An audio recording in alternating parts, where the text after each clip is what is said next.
Bonjour à tous, nouvelle émission de Tête à Clash, 3 sujets, 4 invités. Alors les 4 invités, Laurent Arthur Duplessis, bonjour. Bonjour. François Martin. Bonjour. Bonjour. Philippe Pasco et son beau chapeau. Bonsoir. Oui, c'est ça. Ce type-là est indisruptif et vous allez le voir tout à l'heure. Et le dernier, c'est Jacques Georges. Bonjour Jacques. Bonjour. Allez, les 3 sujets, c'est premièrement des nouvelles lois liées à l'immigration en Grande-Bretagne et en Italie. On va rentrer dans les détails. Le deuxième, c'est les élèves indisciplinés et les nouvelles règles d'attribution des HLM. C'est un sujet amené par Philippe Pasco. Et en gros, il lit ça comme une offensive contre les pauvres. Et le troisième sujet, c'est les révoltes étudiantes concernant Gaza, qui ont lieu en France, aux États-Unis et dans d'autres pays du monde. Et on va voir si c'est un phénomène marginal ou un phénomène mondial qui est en train de se répandre. Allez, à tout de suite pour le premier sujet.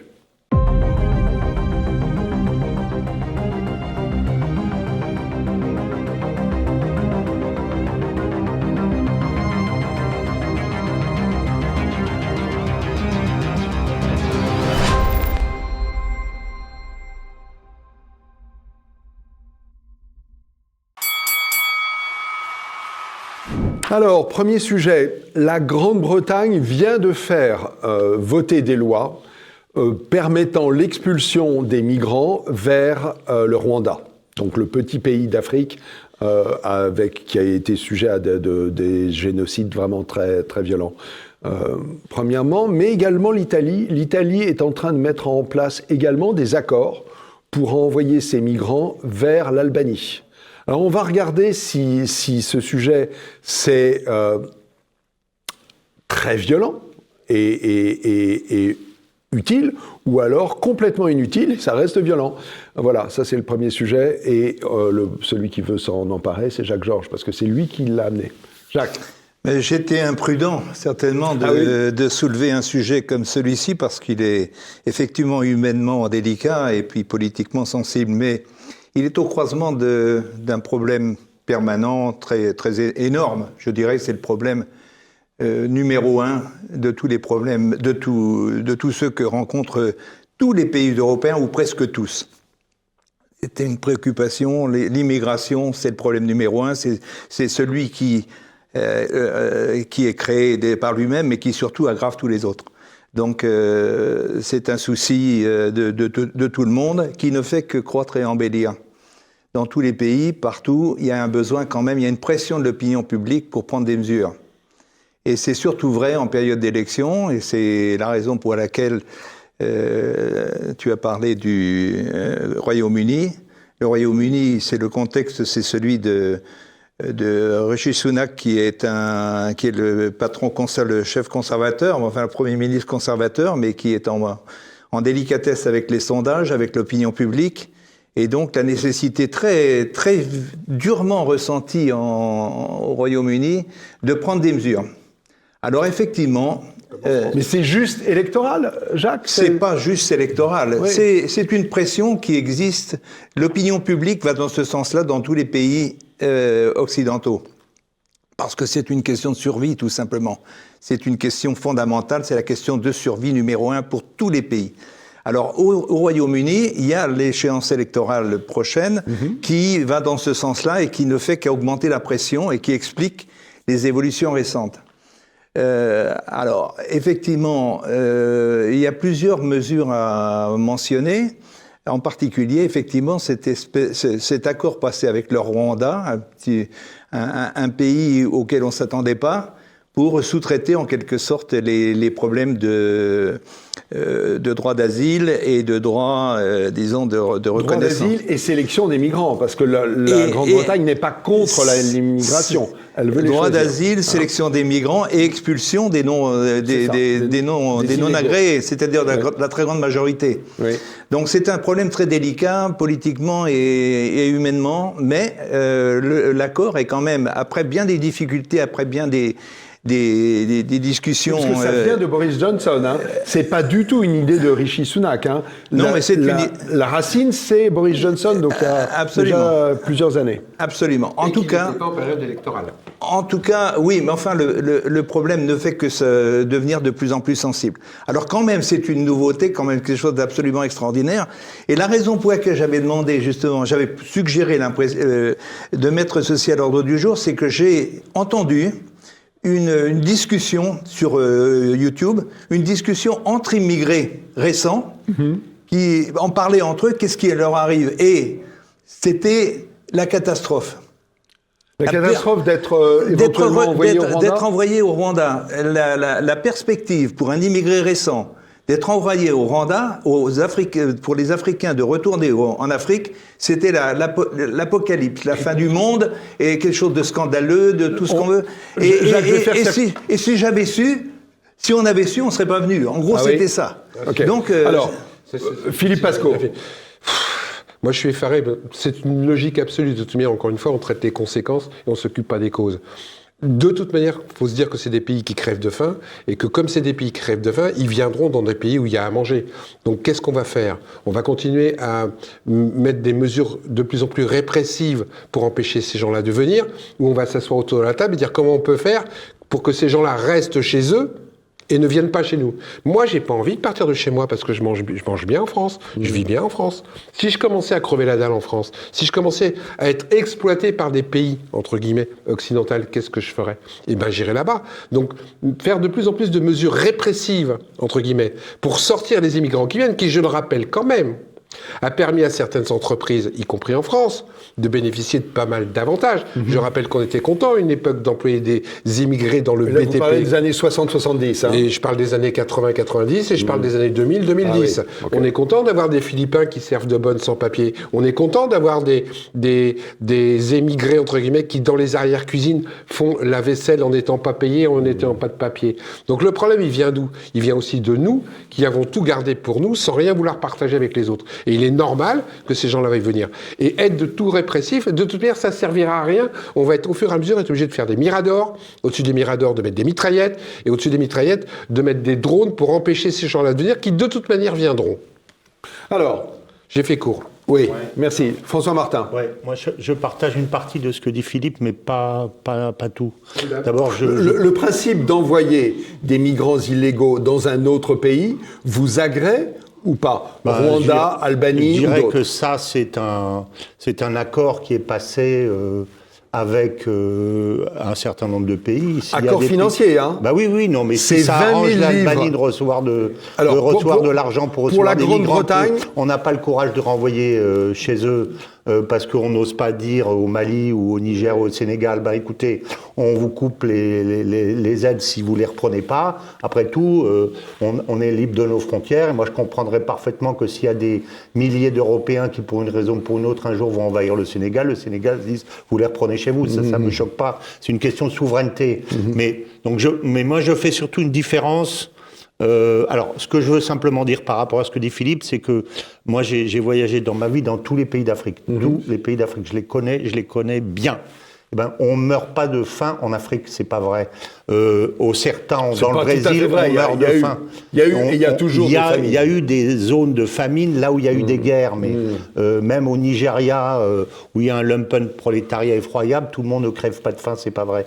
Et je pense qu'il faut sortir de ce schéma comme quoi l'Afrique égale famine, c'est pas vrai. Bon, mais à part ça, sur le reste, je suis d'accord. Mais surtout, ce que je veux dire, c'est que je fais une différence, moi, entre l'accord qui est fait avec l'Albanie et l'accord qui est fait avec le Rwanda. On n'en a pas encore parlé, là. L'accord avec l'Albanie. L'Albanie, c'est l'Italie. On n'a même pas encore évoqué l'Italie d'un bon moment. Oui, c'est ça. Mais en fait, puisqu'on traite de l'Italie... Les deux ont été mis dans le même sujet. Le cas de l'Angleterre me semble infiniment plus suspect, parce que ça n'a aucun sens de renvoyer les gens au Rwanda. Pourquoi on ne les renvoie pas au Vanuatu pendant qu'on y est ? Parce que le Rwanda est volontaire. Parce que le Rwanda va toucher... Juste des chiffres. C'est 20 000 livres par migrant, et on parle de plusieurs centaines d'un deal de plusieurs centaines de millions de livres sur 5 ans. Je termine ce que je voulais dire. Si l'Angleterre avait voulu passer un accord avec l'Albanie, l'Albanie aurait sans doute accepté de prendre aussi les immigrés qui viennent d'Angleterre terre, ou les autres. Non, c'est des pays qui refusent. Il y a un problème de proximité géographique, là. C'est des pays qui refusent. Oui, mais alors pourquoi est-ce que les Anglais les envoient à l'autre bout du monde? Simplement parce que le Rwanda, qui, quelque part, est un gouvernement, entre guillemets, qui aime bien l'argent, a accepté, c'est tout. Non, je pense pas que c'est ça, moi. C'est un gouvernement démocratique aussi. Je pense que ça n'empêche pas la corruption. C'est pas un gouvernement démocratique du tout. Kagame est un des pires autocrates qui existent sur la Terre. Il faut revenir au conflit entre l'Angola, entre le Rwanda et le Congo. En fait, il faut lire, je ne le développe pas, mais je l'ai développé dans plusieurs articles, et je vais faire une émission là-dessus la semaine prochaine. En fait, c'est une opération américaine. Parce que Kagame... L'accord Grande-Bretagne-Rwanda, c'est une opération américaine? Non. L'opération de la prise du Rwanda et la prise ensuite du Congo par les troupes rwandaises est une opération américaine, montée avec les Américains. On déborde du sujet quand même. Hein. Non, on déborde pas le sujet. On déborde pas du tout le sujet parce que ça fait 20 ans, Charles Onana l'a prouvé, mais on le sait depuis longtemps, que le Rwanda exploite d'une façon éhontée la zone des Grands Lacs qui ne lui appartient pas, qui fait partie du Congo, et qu'elle vole et qu'elle pille les ressources du Congo et qu'elle vend des métaux rares alors qu'elle n'en produit pas. Et moi, donc c'est une nouvelle main-d'œuvre, je dis que ce qu'on envoie, c'est des supplétifs à qui on va envoyer faire la guerre dans l'est du Congo pour mater les voilà. Sinon, pourquoi le Rwanda va se déstabiliser en prenant des... Il ne se déstabilise pas, c'est quelques milliers. C'est quelques milliers, pas du tout. Par contre, ils vont ramasser plein d'argent. Je vous garantis qu'on va les retrouver au Congo avec une mitraillette en leur disant aider les mafias qui volent. Voilà, vous avez sûrement raison, mais on est en train d'oublier quand même que le sujet, c'est qu'on est en train de crever de l'immigration et du grand remplacement. C'est le seul sujet, pour moi, important. Et tout le reste, c'est vrai, c'est sûrement vrai, mais c'est pas le sujet. Alors, le sujet, c'est qu'on est en train de crever de l'immigration et que si on ne prend pas des mesures à la hauteur du défi, on est foutu, on est mort. Oui, alors Laurent Artaud Duplessis. Exactement ce qui vient d'être dit. Il y a submersion progressive des régimes sociaux, des finances publiques, et il y a déstabilisation croissante de l'ordre public par des vagues migratoires de plus en plus énormes et de moins en moins contrôlées et maîtrisées. Alors après, toutes les affaires consulaires, etc., c'est bien gentil. Ce sont des anecdotes par rapport à l'essentiel, qui est que les pays d'Europe ne veulent pas prendre les mesures, hélas tragiques, évidemment tragiques, bien sûr, qui consisteraient notamment à raccompagner les bateaux de migrants vers les ports d'origine, à ne pas transformer la police des frontières européennes qui patrouillent en Méditerranée en auxiliaire des ONG pour faciliter la traversée de la Méditerranée aux migrants au lieu de les raccompagner au port d'origine. Et je ferai remarquer d'ailleurs que ceux qui migrent, ce ne sont pas les plus pauvres, parce qu'il faut payer les passeurs et ça coûte une petite fortune de payer les passeurs. On parle de dizaines de milliers d'euros. Voilà. Et ceux qui migrent, ce sont souvent et les plus dynamiques et aussi souvent les plus nantis. Et alors on prive de leur force vive les pays d'origine, on les prive de leur force vive. Alors Philippe n'est pas d'accord du tout. Et d'autre part, juste une chose encore, de toute façon l'histoire est toujours tragique. Et alors l'histoire bisounours, c'est bien gentil, mais on voit le résultat. Mais ce moyen qui consiste à attraper les migrants illégaux et les renvoyer vers un autre pays, même si c'est pas leur pays de départ, il vous semble une solution ou il vous semble... C'est un palliatif très faible. Il faut les empêcher de venir. Mais on l'a fait en France. Rappelez-vous, vous n'avez pas de mémoire collective. Vous avez pas de... Jacques, juste un mot. Vous n'avez pas de mémoire collective. Rappelez-vous ce qu'a fait la France il n'y a pas longtemps quand elle prenait des Roumains, qu'elle les mettait dans un car et qu'elle les renvoyait en Roumanie. Qu'est-ce qu'ils faisaient les mecs?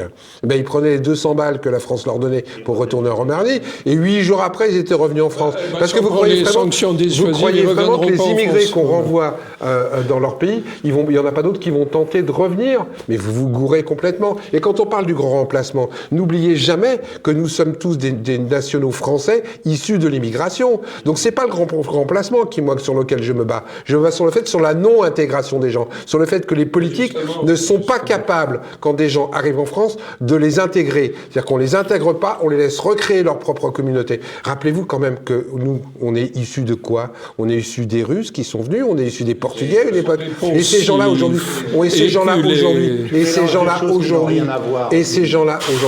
ont été bien intégrés. Mais vous pensez qu'on est capable d'intégrer tout le monde? Non, on ne le fait pas. On le fait pas. Je dis pas qu'on est qu'on serait capable d'intégrer? On est incapable d'intégrer tout le monde. Et je suis d'accord que le type qui est vraiment de façon illégale, etc. en France, à un moment donné, on le renvoie entre guillemets. Mais on ne fait pas ce qu'il faut déjà pour intégrer ceux qui pourraient être intégrés. On ne fait pas ce qu'il faut pour que les gens crèvent pas de faim dans leur pays. Tout à l'heure, tu me parlais du Congo. Excuse-moi, je le connais bien, le Congo aussi. Le coltan. J'y suis né. Oui, c'est bien. Moi, je suis pas né, mais j'ai passé quand même 5 ans là-bas. Le coltan, il n'y a pas que les Américains. Il y a la Chine et il y a la Français aussi. Il y a les Français qui exploitent et qui laissent crever ces gens. Anglais. Mais tous, parce que le coltan, c'est un truc qu'on met dans le téléphone et tout le monde en veut.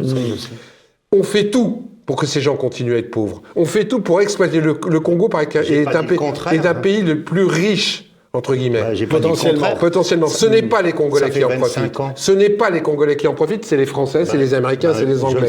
Donc à un moment donné, il faut se reposer la question sur la table. Est-ce qu'on arrête d'exploiter les pays pauvres émergents?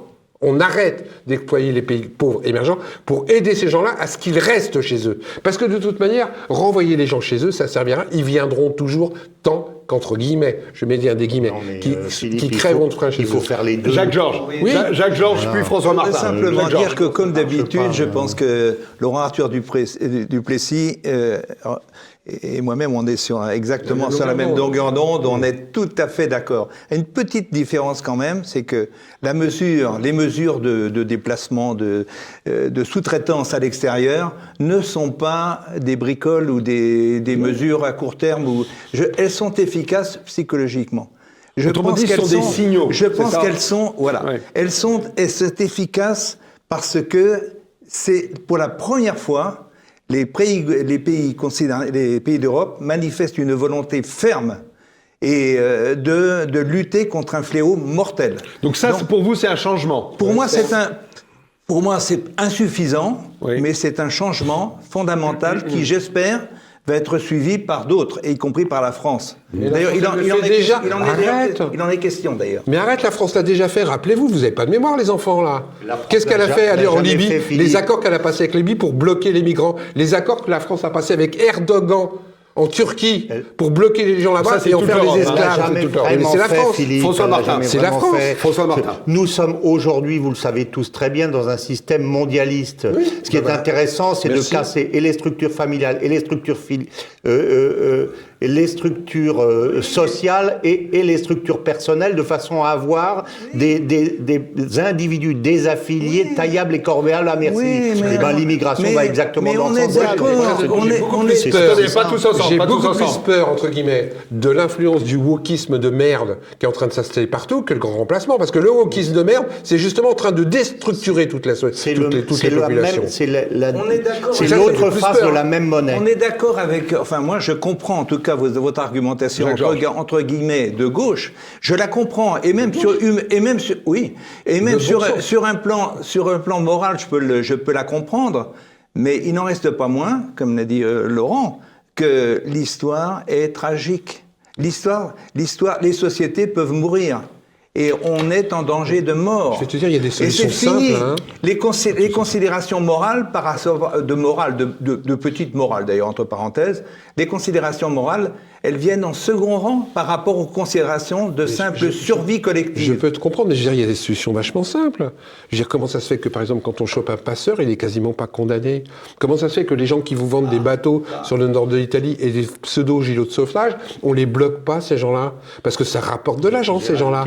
Donc après, on laisse vendre les bateaux pneumatiques, on laisse vendre les moteurs de bateaux, et tout ça, c'est des choses qu'on peut contrôler facilement. Bien sûr. Excusez-moi. Non, mais- Et là, on laisse faire. C'est bien sûr. bizarre, mais là, ça rapporte de l'argent. Mais c'est pas bizarre, Philippe. C'est que l'oligarchie financière mondialiste qui gouverne l'Europe veut faire ce que C'est la même François vient de décrire. C'est la même c'est-à-dire oligarchie qui après te déstructurer dit les nations. les gens qui sont arrivés, il faut les renvoyer parce qu'en plus ça c'est nous qui payons, c'est même pas eux. Hein. Mais ceux qui ont embauché les bénéfices, les passeurs qu'on condamne pas, les bateaux qu'on vend, tout le matériel qu'on vend, ceux-là bizarrement sont pas condamnés. C'est les mêmes qui nous disent de les renvoyer dans leur pays sur notre argent. Oui, Parce mais que rêvez c'est pas. quand même des très grosses contradictions dont on parle actuellement. d'accord.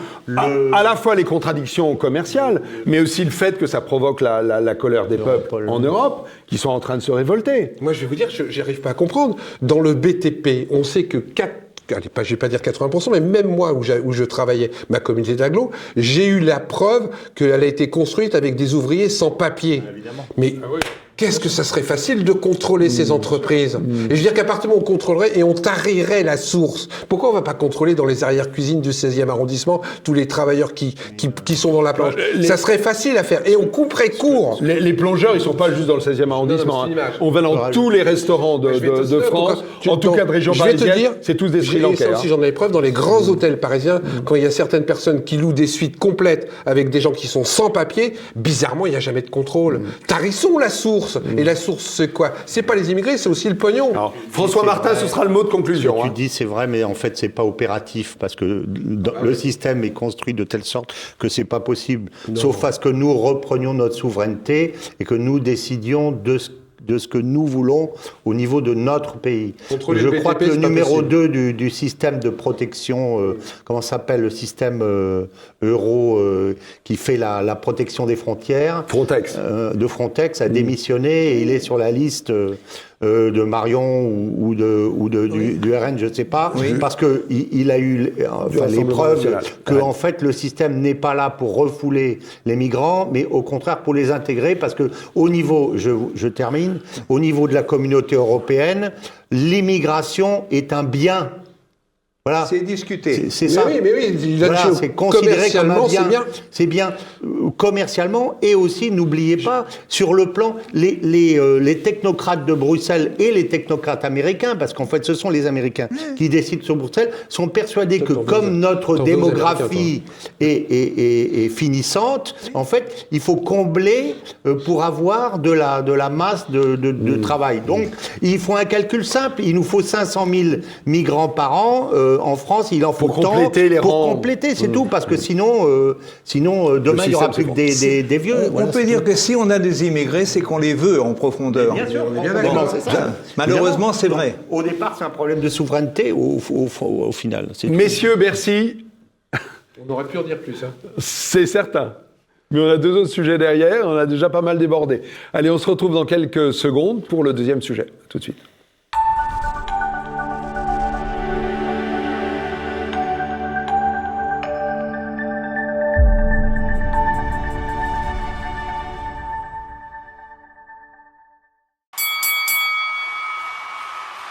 Deuxième sujet, amené par Philippe Pasco, très intéressant à mes yeux. Mention dans le Parcoursup des élèves indisciplinés. J'ai découvert en étudiant le sujet que ça fait très longtemps qu'en réalité, ces mentions figurent dans les dossiers qui sont examinés par Parcoursup. Mais bon. Deuxième sujet, les HLM. Vous savez qu'il y a énormément de gens qui attendent un logement HLM, on reviendra sur les chiffres, et le gouvernement propose de faire sortir les gens du système dès qu'ils ont dépassé d'1 € les revenus qui permettent d'avoir accès au HLM. Philippe dit que c'est une offensive anti-pauvres. Une connerie, oui. Voilà. Donc je lui laisse la main et après on va dialoguer sur ce sujet. Parce que je sais que les points de vue ne sont pas tout à fait les mêmes.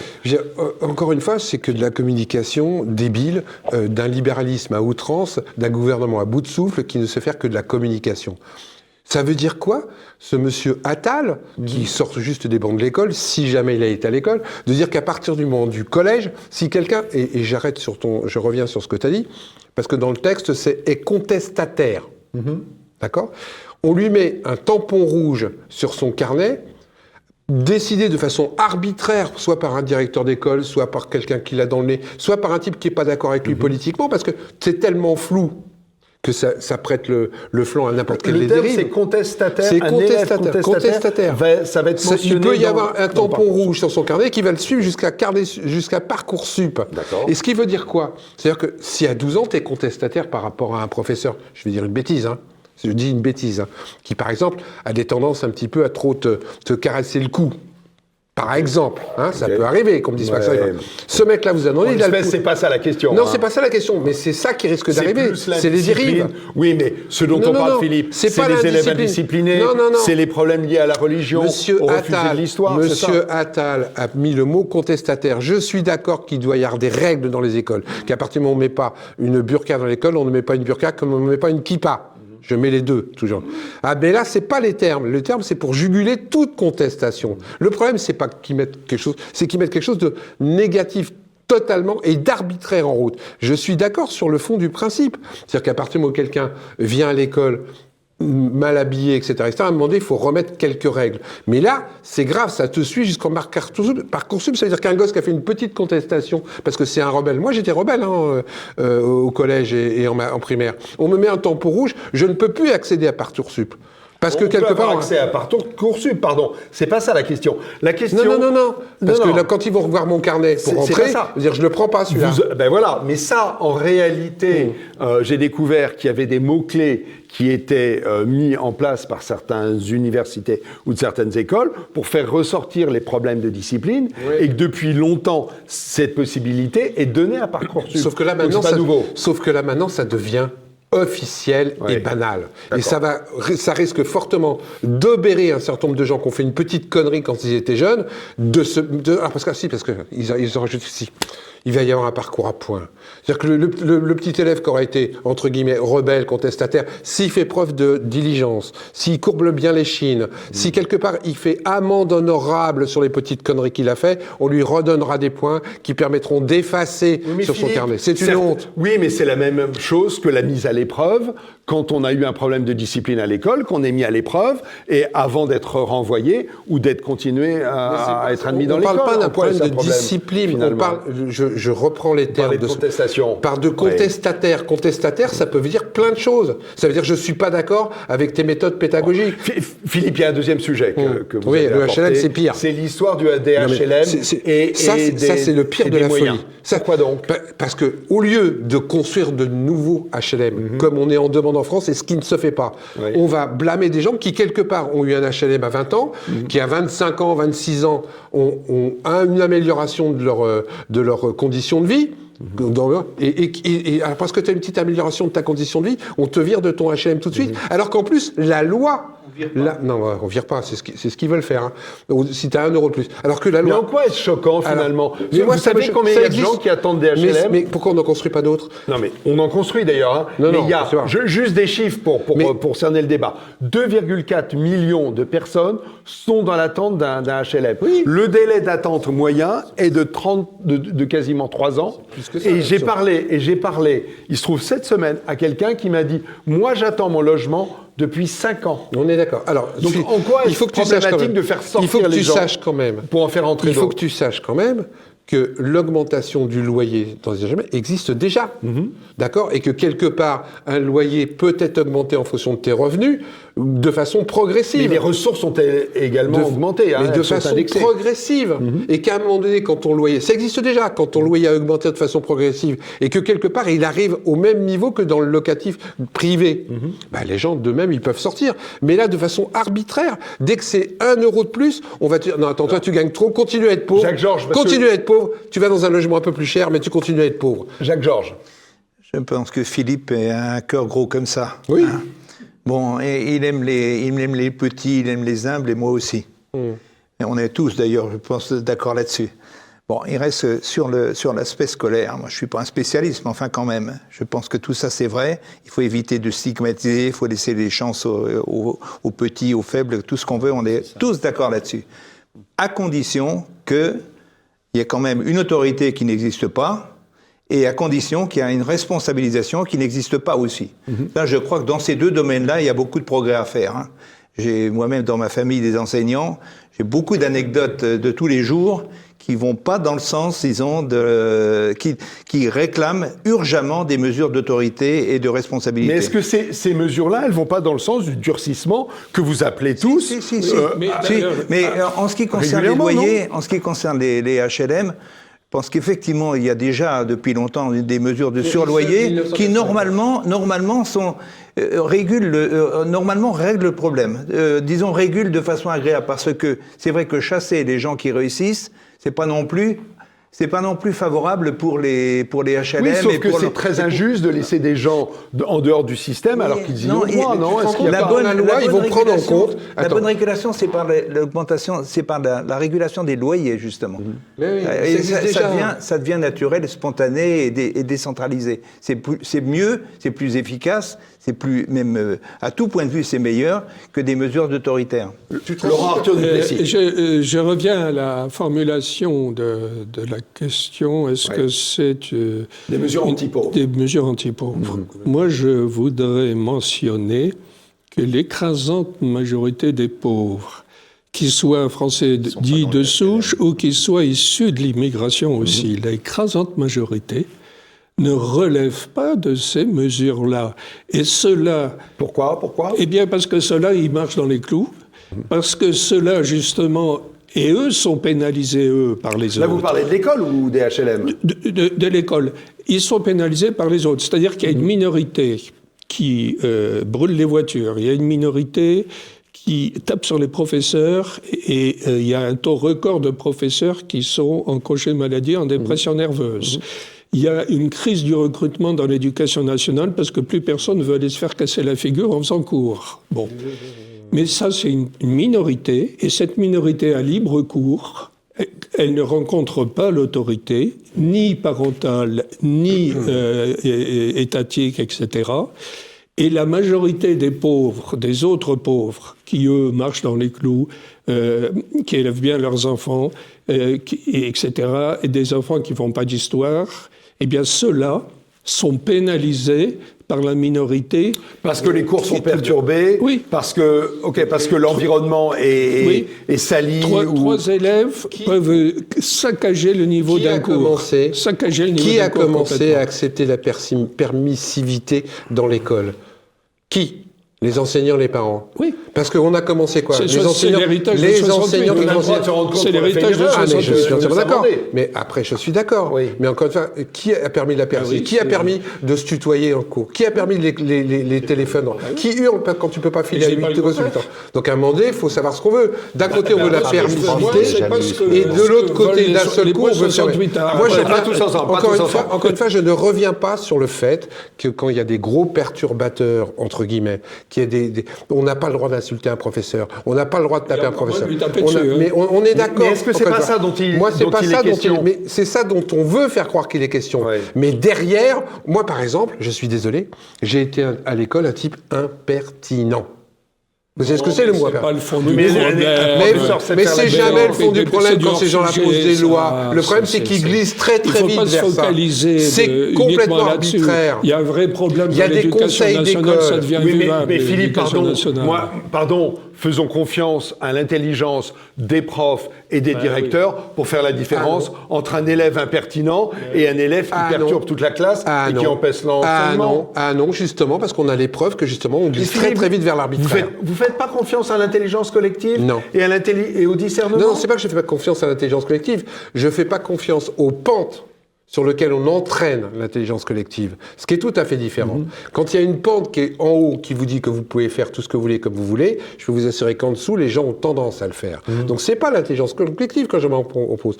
L'intelligence collective, entre guillemets, ça suit le mouvement. D'accord? Et je dis simplement qu'attention à ne pas glisser vers un truc qui va être totalement arbitraire et qu'on va en profiter pour virer, entre guillemets, ou marquer à vie des élèves contestataires. Mais je ne remets pas en cause sur les élèves violents, etc. etc. Mais il y a des conseils d'école. Par contre, là où je devrais qu'on renforcer, comment ça se fait que les conseils d'école ne marchent pas? Comment ça se fait que les rectorats ne soutiennent pas leurs professeurs? Parce que ça, on ne change pas, par contre. Hein. Alors, on va laisser la parole à François Martin. Oui. François Martin. Les deux sujets sont liés, mais ils sont quand même différents. Mais globalement parlant, ce que je reproche à ça, c'est que c'est du Canada Dry. Ça a le goût de l'autorité, ça a l'odeur de l'autorité, ça a la couleur de l'autorité, mais c'est pas de l'autorité. Et c'est pas la première fois. Avec la loi après la mort de Paty, ils ont voulu faire la même chose. À chaque fois, ils nous ressortent une loi parce qu'il faut essayer de montrer aux électeurs de droite qu'ils ont fait quand même quelque chose pour pas qu'ils partent tous au Front National. Et si on fait véritablement de l'autorité, à ce moment-là, les types de gauche diront « Attendez, qu'est-ce que vous faites? Vous êtes en train de réprimer, vous devenez des fascistes. » Et ceux de droite diront « Vous voyez, si vous le faites, c'est que le Front National avait raison. » Donc ils perdent des deux côtés. Donc ils sont obligés de continuer à faire semblant tout en faisant pas semblant. C'est ça d'une façon générale. Là, c'est concret. Oui, là, c'est concret. Ça sera pas concret. Conditions de ressources pour les HLM, application stricte. Ça ne sera pas appliqué puisque l'essentiel de la loi n'est pas appliqué. Ma femme est prof. Il y a les moyens de faire respecter l'autorité dans les classes, mais le rectorat ne veut pas. Le bac, ma femme a fait un exemple parmi 1000, les épreuves du bac. On a dit aux professeurs dans les réunions préparatoires au bac, prof de français, vous mettez pas en dessous de 7 parce que 7 c'est éliminatoire. Oui, ça, c'est le message des notes.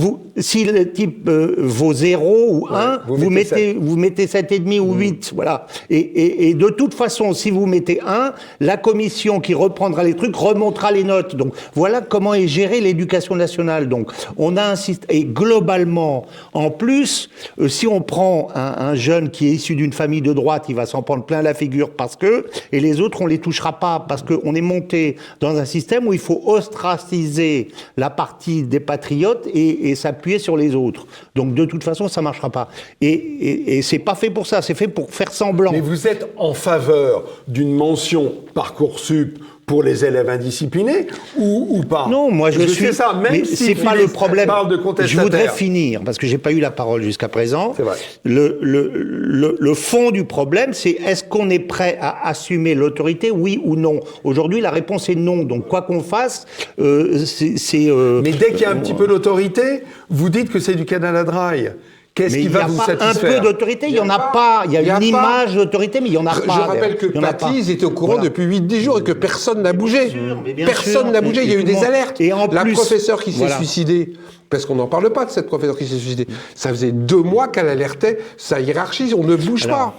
Parce que même un professeur de collège, il dit non, pas de vague. Et les HLM, les HLM et les conditions de ressources. Les HLM, on ne fait pas respecter les règles d'HLM depuis que les HLM existent. C'est quoi les HLM? C'est un gigantesque système de...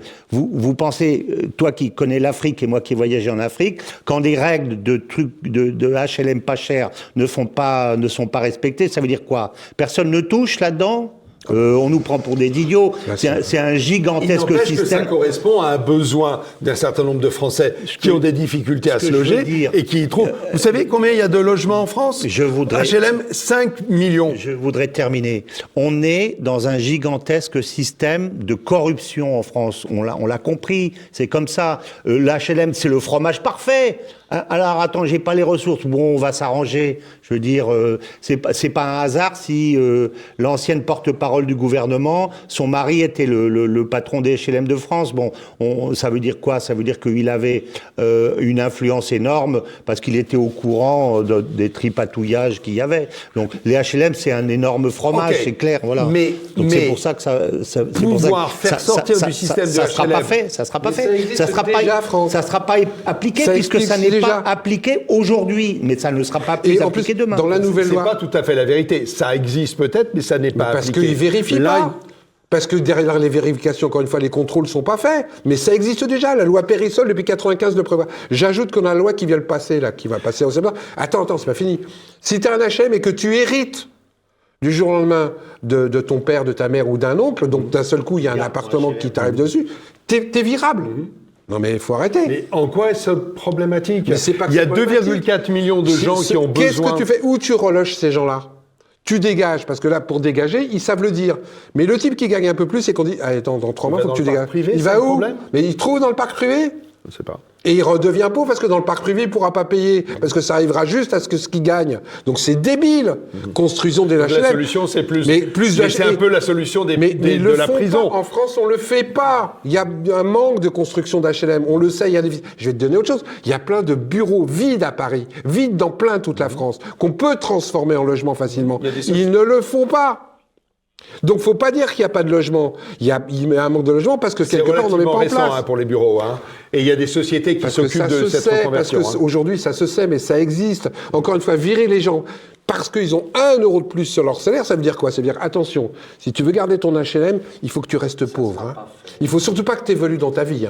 Parce que si tu évolues socialement parlant, financièrement, si tu rencontres une nana, par exemple, et que d'un seul coup, tu la rencontres, elle gagne plus que moi, je dépasse le seuil de 1 euro, il faut que je me casse. Il faut combien de dizaines d'années pour construire 2,4 millions de places Ça, c'est un autre problème. C'est pas de ma faute si les politiques ne font pas leur travail pour que je dise, je vais le faire dans 10 ans. Alors, il y a Jacques Georges.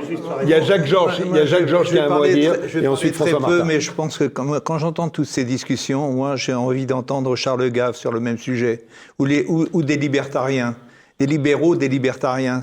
Ça serait, parce que traiter le problème au fond, ça serait ça. C'est-à-dire décentraliser, libéraliser, privatiser.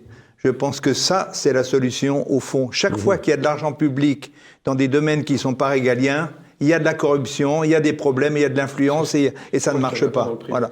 C'est simplement ce que je voulais dire. François Martin, merci. Dans les 40 ans où j'ai été au Nigeria, chaque fois qu'il y a eu un nouveau gouvernement, la première chose qu'il a fait, c'est passer une loi de fermeté anticorruption. C'était pas pour arrêter la corruption, c'est pour en augmenter le prix, simplement. Le fait de passer mon conteneur sans qu'il passe au détecteur, avant ça te coûtait $10 000, maintenant ça va te coûter $50 000.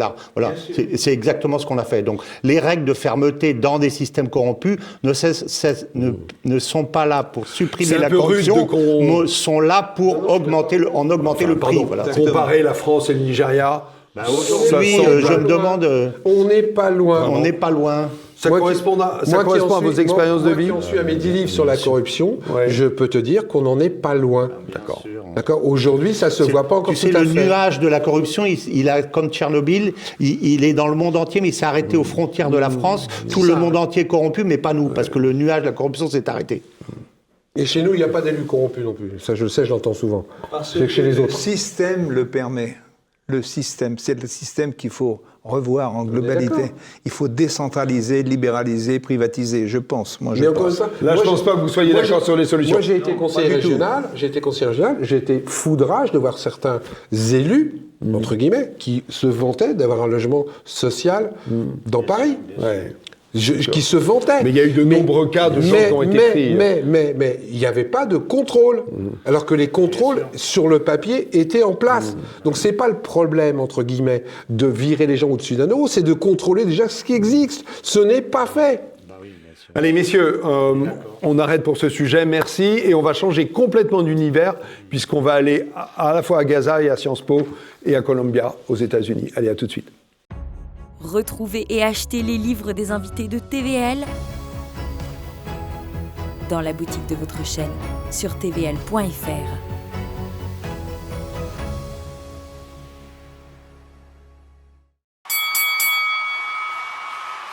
Alors, les récents blocages à Sciences Po, dans certaines universités françaises, éventuellement la contagion qui est en train de se passer vers des lycées, tout ça en faveur de Gaza et anti-Israël, viennent des États-Unis, où il y a eu des blocages de campus, dont par exemple celui de Columbia. Ma question, c'est est-ce que c'est un phénomène mondial qui est en train de se répandre, et ça parle de prise de conscience politique d'un certain nombre de jeunes, ou alors ça concerne quelques minorités, et c'est finalement sans importance. Bien sûr, c'est un phénomène mondial, évidemment. Ça l'est déjà depuis longtemps. Ce qui est nouveau, c'est que la jeunesse, ça prend au niveau de la jeunesse. Et qu'on est en train de se rendre compte que, en fait, on est dans un nouveau Vietnam, en fait. C'est perçu comme un nouveau Vietnam. Donc vous faites le parallèle avec ce qui se passait évidemment, dans les années 60. Tout de suite. Ça se passe en Occident. À mon avis, il y a une raison principale, c'est qu'en fait, on est dans un système à la fois matérialiste et oligarchique, où la jeunesse ressent un besoin, comme dans les années 60, un besoin extrêmement fort d'injustice et de solitude. La jeunesse a besoin de cause parce qu'elle est idéaliste. Là, on lui donne une cause qui est majeure et magistrale, puisque on voit tous les jours et encore les gamins qui meurent sous les bombes, et on n'a pas encore vu les résultats de la famine, où aujourd'hui on a 35 000 morts, en fait il y en a 50 ou 60 000, parce que l'autre moitié elle est sous les immeubles, mais on va avoir 100 000 morts de faim. Donc on va passer de 35 000 morts à 135 000. Donc je veux dire, pour moi c'est mathématique. C'est mathématique que ça va prendre. Donc il vous semble légitime que la jeunesse qui fait des études on voit que la propagande israélienne, en fait, essaye de, comme elle le fait toujours, de mélanger antisémitisme et je dirais antisioniste et pro-Palestine. Mais les jeunes, ils crient pas « We hate you, the Jews », ils crient « Free Palestine ». Donc je pense qu'il n'y a pas d'ambiguïté. Ils disent aussi « From the river to the sea », qui semble indiquer, parce que la vraie phrase c'est « From the river to the sea ». Palestine will be free, ce qui veut dire en gros de la rivière à la mer, la Palestine sera libre, ce qui aboutit quand même à l'annihilation d'Israël en tant qu'État. On sait très bien que ça n'arrivera pas, parce que le jour où on offre au Hamas, parce que comme on l'a vu, c'est que quand vous avez une guerre civile comme ça, ou une guerre de décolonisation, c'est l'entité décoloniale qui est l'entité politique majeure avec laquelle on négocie. Faire semblant de dire à le Hamas c'est des terroristes, on ne peut pas discuter avec eux, c'est comme si on avait dit on veut bien régler la guerre du Vietnam, mais on ne veut pas parler au Viet Minh, on ne veut pas parler au FLN. Le général de Gaulle, il a reçu le FLN. Donc je pense que le jour où vous offrez à ces gens-là la possibilité d'être ambassadeur à New York, etc., la légitimité, les deux États, ils accepteront la solution à deux États. D'ailleurs, elle existe déjà dans les statuts du Hamas que les gens ne lisent pas. Si vous faites Hamas sur Wikipédia, dans les statuts qui datent de 85, il est dit que le principe de la globalité François, on s'éloigne du sujet. Je termine. Non, on s'éloigne pas du tout du sujet. Parce que le Hamas prône la destruction d'Israël. Il peut mettre ce qu'il veut dans ses statuts, mais il dit Franck, on veut détruire. Je voudrais terminer mes phrases. Je peux jamais terminer mes phrases. Bon. Il est dit que ce principe peut avoir une limite dans la mesure où la solution à deux États est acceptée. C'est-à-dire que le Hamas, dans son propre principe, accepte la possibilité d'un État d'Israël. Donc quand on dit qu'il est maximaliste, ça n'est pas vrai. Par contre, ceux qui sont maximalistes, c'est le gouvernement Netanyahou d'aujourd'hui, bien entendu. Alors, Jacques Georges et Philippe Pascot. Oui, je suis tout à fait d'accord avec ce qui vient d'être dit, l'analyse, en particulier le nouveau Vietnam. Je crois que malheureusement, c'est totalement la vérité. Sûr. C'est pour longtemps et c'est très profond. Moi, simplement, ce que je voudrais ajouter, c'est que c'est un changement de paradigme. C'est un changement presque un changement de planète. Parce que depuis 1945, Israël a perdu la bataille de la sensibilité, de la sympathie mondiale. C'est tout récent, ça. C'est tout récent, mais c'est un cataclysme. Oui, je suis d'accord. Les conséquences à long terme vont être considérables. Oui. La religion de la Shoah, c'est menacé, c'est fini. Ça veut dire que, vous voyez, les conséquences... Ça ne changera rien au fait que la Shoah a eu lieu, quand même. Oui, bien sûr, mais... Il y a des juifs lucides qui le disent, qui disent que Netanyahou coule non seulement l'État d'Israël, son propre gouvernement, mais en même temps le peuple juif juste tout entier. Juste pas aller en prison. Beaucoup de juifs qui pensent dans ces termes-là, bien sûr, naturellement. Mais enfin, ce que je veux dire, c'est que ça va avoir des conséquences mondiales, et notamment en France, considérable sur la sensibilité. Mais pour revenir sur les étudiants, vous pensez, comme François Martin, que leur révolte est légitime et que finalement l'État qui évacue Sciences Po n'est pas dans son droit ? Parce que c'est ça aussi dont on parle. Je me marre. Très bien, mais on y vient. Philippe Pascot. Moi, ce qui m'intéresse simplement, c'est de voir que le récit qui a été construit à partir de 1945 est en train d'être détruit. Et que les équilibres en profondeur sont en train de changer. C'est pas seulement en France, c'est au niveau mondial, mais en France et en Europe, ça va avoir des répercussions considérables. D'accord. Philippe Pasco. Je rigole vachement. Qui arrête pas de se marrer depuis 5 minutes. Oui, parce que... de ce que dit Jacques, de ce que je dis de moi. ce que vous dites tous là. Okay, par rapport aux étudiants contestataires, qui ont raison, le nouveau Vietnam, etc., c'est génial. Donc si j'en comprends bien, juste une petite aparté, hein, tous les gens qui ont investi Sciences Po, là, ça va être marqué dans leur dossier. Hein. Contestataires. Hein. Ça va être marqué dans leur dossier, hein, c'est évident. Donc là, ils ne pourront plus faire Parcoursup derrière. Enfin, c'est une image, je continue. Par contre, moi, je trouve que sur ce sujet-là, le Hamas, quand même, c'est des super communicants. Ah bah bien sûr. Ils savent y faire. Bah, hein. bien sûr. Parce qu'arriver à motiver des gens pour pouvoir dire que c'est un Vietnam, je prends juste 2 petits exemples, moi, qui me perturbent, sur lesquels je n'ai pas entendu les étudiants contester. Je prends là, en janvier 2024, dans la ville d'Al-Génia, 15 à 20 000 personnes tuées en une journée. 15 à 20 000 personnes tuées en une journée. C'est un raspordien principalement massé de la communauté Massali, ont été tués par les paramilitaires du général Hemeti dans cette ville de l'ouest du Darfour. Premier point. Je prends un petit peu plus... Ça, c'est en 2024. Hein. Là, mais il n'y a pas un mot des étudiants, hein, pas un mot. Je prends le Nord-Congo. Février 2024, à Goma. Oui, je sais. 10 à 15 000 personnes tuées. Oui. Pas un mot des étudiants qui prônent la tolérance, la Palestine, etc. Je prends Boko Haram, qui vient encore de massacrer 2 villages. Plus un mot de ces étudiants. Je prends les Ouïghours. Avec le Chine, en Chine, où quelque part il y a des camps de déportation où on oblige à ces gens à être... Je n'entends pas un mot de ces étudiants qui ont investi Sciences Po, etc. C'est aux autres. Non, ils le font bien. Ils sont dans un combat nationaliste. Ils viennent bien de le faire pour je veux dire, ne médiatisez pas sur les guerres africaines. Et je redis que les étudiants, entre guillemets, qui sont pleins de bonne volonté, à mon avis, ont bien été manipulés. Point.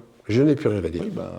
Oui, et alors Laurent Arthaud-Duplessis. Que là-dessus, je suis d'accord avec Philippe Pasco. Il y a des indignations sélectives tout de même. Hein, parce que des motifs d'indignation comme ceux que tu viens d'énumérer sont extrêmement nombreux. Mais effectivement, il y a un certain islamo-gauchisme, il faut bien le dire, qui préside aussi beaucoup à cette agitation estudiantine. Et il y avait dans ma jeunesse des étudiants qui étaient des maoïstes frénétiques. On parle des années 60. Hein. Voilà, alors que Mao a tué à peu près 60 millions de personnes.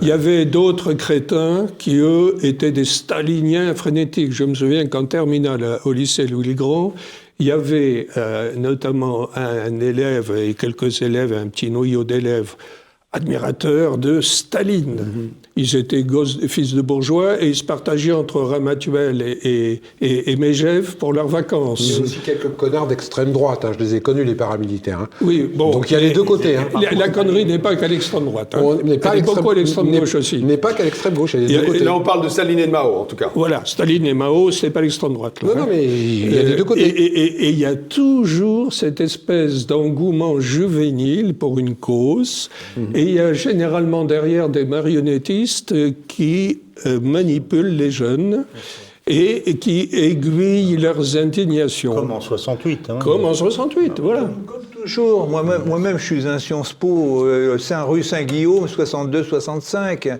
Bon, déjà à l'époque, moi j'étais d'origine populaire, donc je ne savais pas qu'il fallait aimer Mendes France. Voilà, c'était bien gentil d'ailleurs Mendes France, hein, par rapport à ce qui a suivi. Mais ça a toujours été très chicos d'être de gauche, d'être... Oui, en même temps, ce sont des écoles où on étudie la politique, où on étudie l'histoire, et donc c'est aussi les endroits où les gens sont le plus à même d'être concernés, d'être informés par rapport à d'autres facs. C'est une circonstance aggravante, parce qu'il manque sérieusement de culture générale. Voilà, ça leur a été reproché. Ou d'autorité. Concours d'entrée à Sciences Po, il n'y a plus de dissertation, on a voulu diminuer le niveau pour mettre le niveau entre le Sciences Po que vous avez connu dans les années 60, il y a maintenant 15 000 élèves et je ne sais combien de Sciences Po partout en France. Je crois que ça a été multiplié au moins par 10, peut-être même par 100, je ne sais plus. Que ça. Moi, je me souviens de mon rang de sortie, c'était j'étais dans les centièmes, c'était à peu près au milieu. À l'époque, il y avait les promos sont bien plus grandes. C'était des promos minuscules, c'était rien du tout. Maintenant, par rapport à ce qui est aujourd'hui, c'était... Le niveau n'est plus du tout le même. Le niveau n'était pas le même non plus, bien sûr. Et quel est votre point de vue sur le fait que ce mouvement, Sciences Po et dans d'autres universités, est en train d'être récupéré par les politiques? On a vu Mélenchon sur place. Parce que les politiques n'ont pas de couilles, comme d'habitude, et qui surfent sur la vague et qui veulent récupérer des voix. On ne peut pas reprocher à Mélenchon de ne pas être courageux. Attends, je reproche beaucoup de choses. Mais Mélenchon, je ne dis pas qu'il n'est pas courageux, je dis qu'il est opportuniste. D'accord. Et qu'il devient de plus en plus opportuniste. Et je le connais depuis 40 ans. Et je suis de gauche, entre guillemets. Ce type-là n'est maintenant plus qu'un opportuniste sur la fin de carrière qui est prêt à faire n'importe quoi pour rester en haut de l'affiche. Donc s'ils font ça, c'est pour récupérer des voix. Dans un système de guerre médiatique. La guerre est une guerre complète, c'est-à-dire médiatique.